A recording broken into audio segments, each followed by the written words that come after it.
Assalamualaikum. Halo, apa kabar semuanya, kawan-kawan? Nama saya Retno Wulan. Saya adalah salah satu siswi mahasiswa Unesia. Oke, saya di sini akan mempresentasikan tugas saya untuk menambah-nambah nilai saya.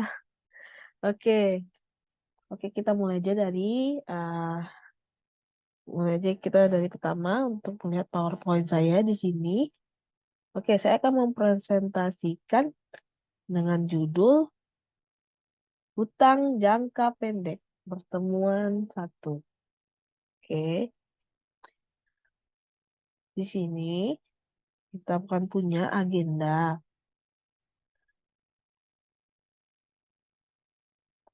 Oke, di sini agendanya untuk mencakup 1, definisi utang jangka pendek. Dan 2, karakteristik utang jangka pendek. Dan 3, jenis utang jangka pendek. Utang jangka pendek yang jumlahnya diketahui, tafsiran utang, dan utang bersyarat. Oke. Dan di sini dia mempunyai definisi utang adalah pengorbanan manfaat ekonomi di masa yang akan datang.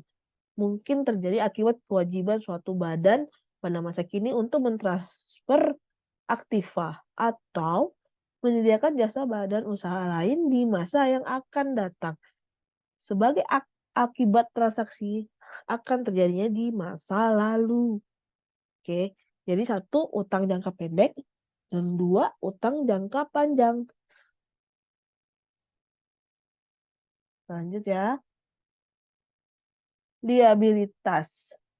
Liabilitas adalah kewajiban kini entitas yang timbul dari peristiwa masa lalu yang penyelesaian diperkirakan mengakibatkan pengeluaran sumber daya entitas. Jadi kewajiban kini, peristiwa masa lalu, pengeluaran sumber daya. Dan selanjutnya itu liabilitas jangka pendek. Klarifikasi liabilitas lancar jika mengharapkan akan menyelesaikan liabilitas tersebut dalam siklus operasi normalnya. Next, memiliki liabilitas tersebut untuk tujuan diperdagangkan. Next, liabilitas tersebut jatuh tempo untuk diselesaikan dalam jangka waktu 12 bulan setelah periode pelaporan. Setahun ya.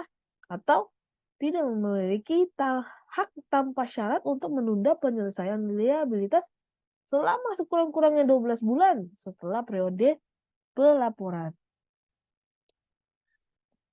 Entitas mengklarifikasi liabilitas yang tidak termasuk kategori tersebut sebagai liabilitas jangka pendek. Jadi siklus operasi jangka waktu antara perolehan aset untuk proses dan realisasi dalam bentuk kas atau setara kas. Jadi yang dimaksud liabilitas jangka pendek termasuk kategori instrumen keuangan. Liabilitas keuangan. Instrumen keuangan diatur dalam PSAK 50 sama dengan penyajian instrumen keuangan. PSAK 55 pengakuan dan pengukur instrumen keuangan.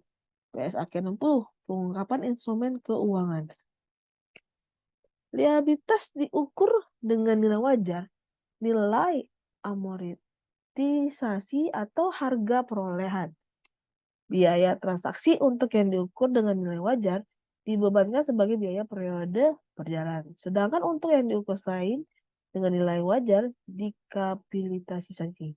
Pengaruh kapitalisasi biaya transaksi yang mempengaruhi aktivitas active interest rate dan beban bunga yang diakui. Jenis-jenis liabilitas jangka pendek. Jadi A. Untuk jangka pendek yang jumlah depan dapat diketahui, B. Utang jangka pendek yang jumlahnya belum dapat diketahui. C. Utang-utang bersyarat. Oke. Utang dagang atau account payable. Jumlah yang belum dibayarkan atas barang atau jasa yang telah diserahkan atau diselesaikan dari supplier. Atau dan berikutnya pengakuan pada tanggal penyerahan barang atau penyelesaian jasa. Dasar mencatat faktor pembelian. Perjanjian pembeli misalnya ada 2/10, N/30, pembelian akan diberikan potongan 2% jika dibayarkan dalam waktu 10 hari. Jangka waktu kredit 30 hari. Ini ilustrasi utang dagang ya. Dari PT Kenanga, tanggal 1 November, memberi perantara secara kredit sebesar 20 juta, syarat pembelian, November. Ini masih ilustrasinya ya, kawan-kawan. Ini juga wesel bayar, not payable, ini adalah salah satu contoh ya. Oke. Ini juga ilustrasi wesel bayar berbunga. Dan ini ilustrasi wesel bayar tanpa bunga. Utang bank jangka pendek. Utang bank jangka pendek diklarifikasi sebagai liabilitas jangka pendek. Pencatatan hampir sama dengan vessel bayar ada bunga. Biaya transaksi menambah nilai utang dan provisi akan mengurangi nilai utang. Tingkat suku bunga dihitung ulang untuk memperoleh tarif bunga efektif. Tarif bunga efektif digunakan menghitung bunga.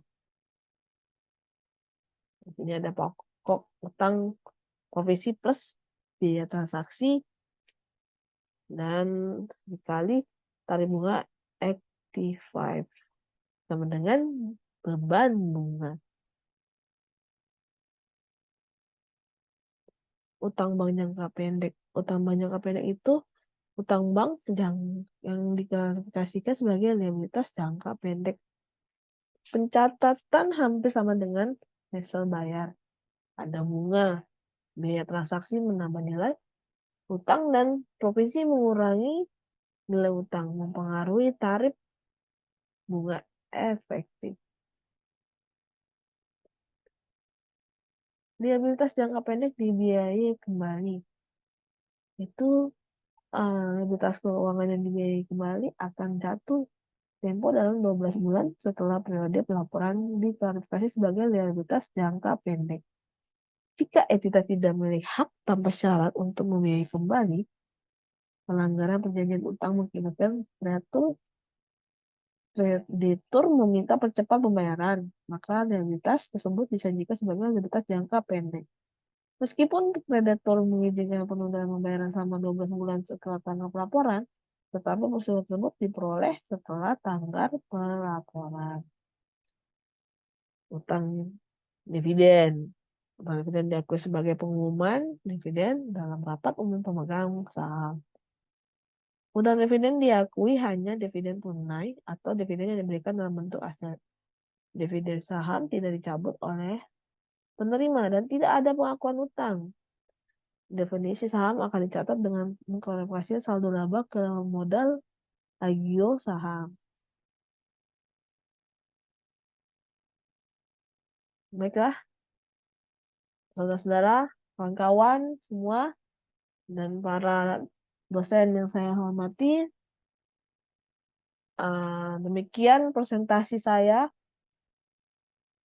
cukup di sini, dan semoga presentasi saya mendapatkan nilai yang baik. Saya Retno Ulan, mahasiswi Indonesia, undur diri dan terima kasih. Assalamualaikum.